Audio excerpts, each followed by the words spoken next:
Olá, sejam muito bem-vindos ao programa O Mundo Mais Criança. E hoje quem nos recebe é a doutora Luísa Castanheira, ela que é pediatra neonatologista. Tudo bem, doutora? Bom dia, tudo bem, Roberta? É um prazer enorme estar aqui com vocês hoje. O prazer é nosso. Muito obrigada, doutora, por ter aceito o nosso convite.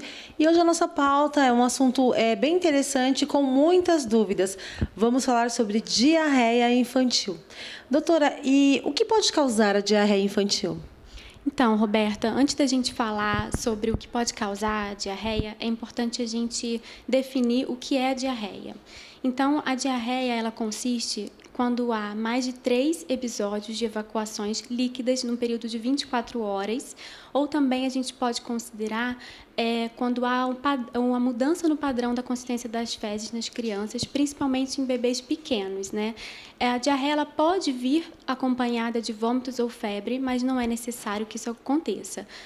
Muitas vezes é comum que venha acompanhado de vômitos e a gente denomina esse quadro como gastroenterite, conhecido popularmente como gastroenterite.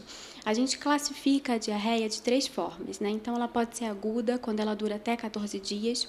Ela pode ser considerada persistente, se ela dura até 30 dias. E quando ela passa de 30 dias, a gente considera uma diarreia crônica já. Dito isso, aí sim eu posso responder a sua pergunta sobre as causas de diarreia. Então, existem inúmeras causas de diarreia. Ela pode ser medicamentosa, pode ser infecciosa, e daí eu estou falando em vírus, bactéria e parasitas. Ela pode ser também uma alergia ao leite de vaca ou intolerância à lactose. Ela pode ser por uma doença autoimune ou uma doença de má absorção intestinal. Então, existem muitas causas de diarreia. Perfeito, doutora. E é possível prevenir a diarreia? Sim, é possível prevenir a diarreia.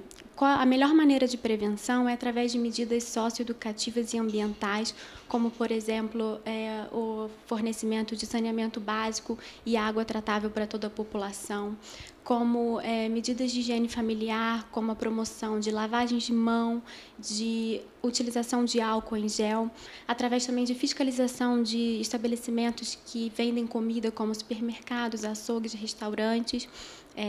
Uma forma muito importante de prevenção é a vacinação. A gente sabe que um dos principais vírus que causa diarreia é o rotavírus, e a gente tem disponível a vacina do rotavírus tanto na rede pública como privada. Ela deve ser dada entre 2, 4 e 6 meses. E a gente não pode esquecer também do aleitamento materno, que é uma forma de prevenção. Ótimo, doutora. Inclusive, nós iremos vamos tocar no assunto do aleitamento materno, que bebês que mamam no peito têm menos riscos de ter diarreia, não, doutora? É verdade. O leite materno ele protege da diarreia da seguinte forma, né? Através da imunidade passiva. O que seria isso? A imunidade passiva é a transmissão de anticorpos da mãe para o bebê através do leite. O leite materno ele tem todos os nutrientes necessários na primeira infância. E quando ele é continuado durante a diarreia, ele diminui o impacto negativo na desnutrição e na desidratação. Além disso, ele também pode prevenir a diarreia porque ele diminui o consumo de alimentos potencialmente contaminados. Então, sim, o aleitamento materno é protetivo. Doutora, qual o perigo que a diarreia apresenta para a saúde das crianças? Ela pode ser muito perigosa e o principal risco é sempre a desidratação. A gente sabe que uma em cada 5 mortes em crianças menores de 5 anos se deve à diarreia. A OMS estima que quase 2 milhões de crianças morrem ao ano no mundo por conta de diarreia, e o número de casos pode chegar a 700 milhões de casos no mundo. Então, ela pode ser, sim, muito perigosa.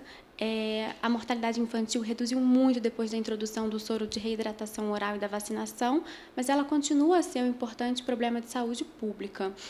Lembrando que o principal risco é sempre a desidratação e a desnutrição. E vamos falar também, doutora, gostaria que a doutora comentasse sobre tratamentos. O tratamento ele vai depender muito da etiologia. Então, a gente pode lançar mão de antibióticos se for, por exemplo, uma causa bacteriana, ou a gente pode fazer antiparasitários se a causa da diarreia for parasitas, mas o principal tratamento é o de suporte e para manter o estado de hidratação da criança. Então, se a criança ela está com diarreia, mas sem desidratação, a gente recomenda que se ofereça líquidos em intervalos curtos, em pequenas quantidades, principalmente a cada episódio de evacuação. Se a criança já estiver desidratada, a OMS recomenda que a gente ofereça o soro de reidratação oral numa taxa que varia de 50 a 100 ml por quilo de peso. Então, dando um exemplo, se a criança, por exemplo, tem 3 quilos, a gente ia oferecer 300 ml para ela num período de 4 a 6 horas e fazendo reavaliações constantes. Lembrando também que, se a desidratação for grave, a criança deve ser tratada em âmbito hospitalar com hidratação endovenosa. Antigamente, a gente recomendava a preparação do soro caseiro.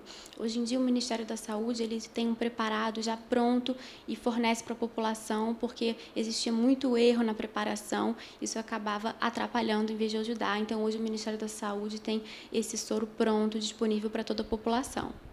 Doutora Luísa, um assunto bem importante também, que o Mundo Mais Criança sempre reforça nas nossas matérias, acompanhada com os nossos profissionais que participam conosco, sobre automedicação, doutora.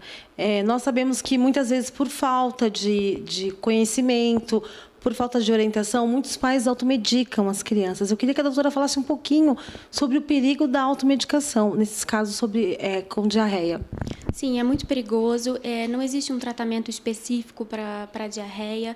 Então, hoje em dia, graças a Deus, o uso de antibióticos está sendo controlado pelas farmácias. Isso diminui muito o uso de antibióticos de modo descontrolado. Mas sempre deve ser com ajuda médica, né, com orientação médica. A gente nunca deve se automedicar, porque a gente pode causar danos à nossa saúde. Perfeito, doutora. Doutora, e quando procurar a ajuda do especialista? O especialista ele deve ser procurado os primeiros sinais de diarreia, né? Só o pediatra ele é capaz de identificar as possíveis causas da diarreia e direcionar o tratamento correto, né? Claro que existem os sinais de alarme que a gente deve orientar os pais e os pais devem ficar atentos para, caso surjam, levem a criança imediatamente para um atendimento médico. E seriam os sinais de desidratação. Então, quais são eles?